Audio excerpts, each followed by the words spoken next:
Donc là, je suis en train de programmer une séance individuelle pour demain matin. Il y a l'heure, le thème, la durée, et lui il va recevoir ça, et en fait tous mes collaborateurs aussi, ce qui va permettre d'avoir un œil sur la planification et la gestion de la charge.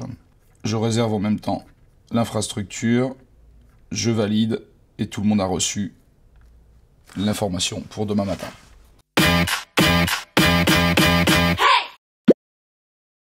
On a un planning visible pour les 3 équipes, c'est-à-dire les pros, les U21, les U18, grâce à l'utilisation de MyCoach.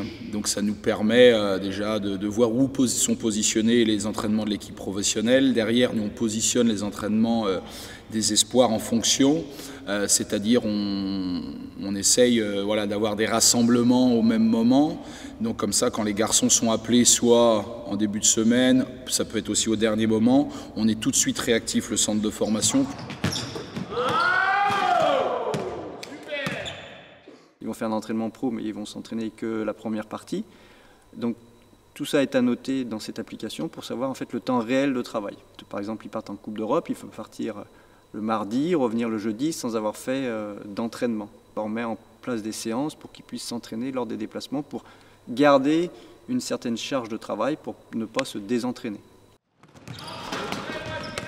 L'avantage de la plateforme pour un entraîneur, c'est de planifier sa semaine, puis les autres semaines, en collaboration avec le pôle performance, avec donc préparateur physique, kiné, et derrière d'avoir un véritable plan de développement pour nos jeunes joueurs. Et puis derrière, cette utilisation, elle va envoyer directement les infos à chaque joueur.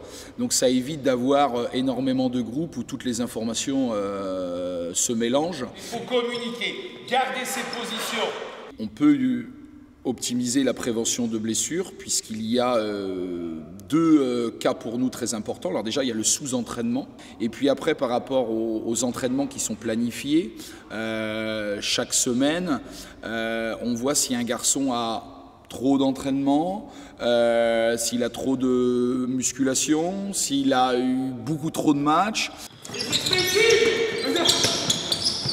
Il y a une meilleure gestion parce qu'il y a une centralisation, c'est-à-dire que les données des joueurs qui ne participent pas aux entraînements pour X raisons, maladie, absence, petite blessure ou grosse blessure, sont toutes annotées et tout le monde peut le voir.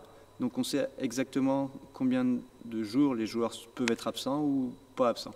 On essaie de tout mettre en place, mais la blessure peut arriver quand même. Donc je ne sais pas si c'est grâce, en tout cas à l'application, qu'on a moins de blessures cette année, mais c'est surtout le fait de pouvoir gérer au quotidien et enfin à la semaine, voire au mois, le nombre de joueurs qui ne s'entraînent pas pour une certaine cause d'absence, que ce soit blessure, petite blessure ou maladie.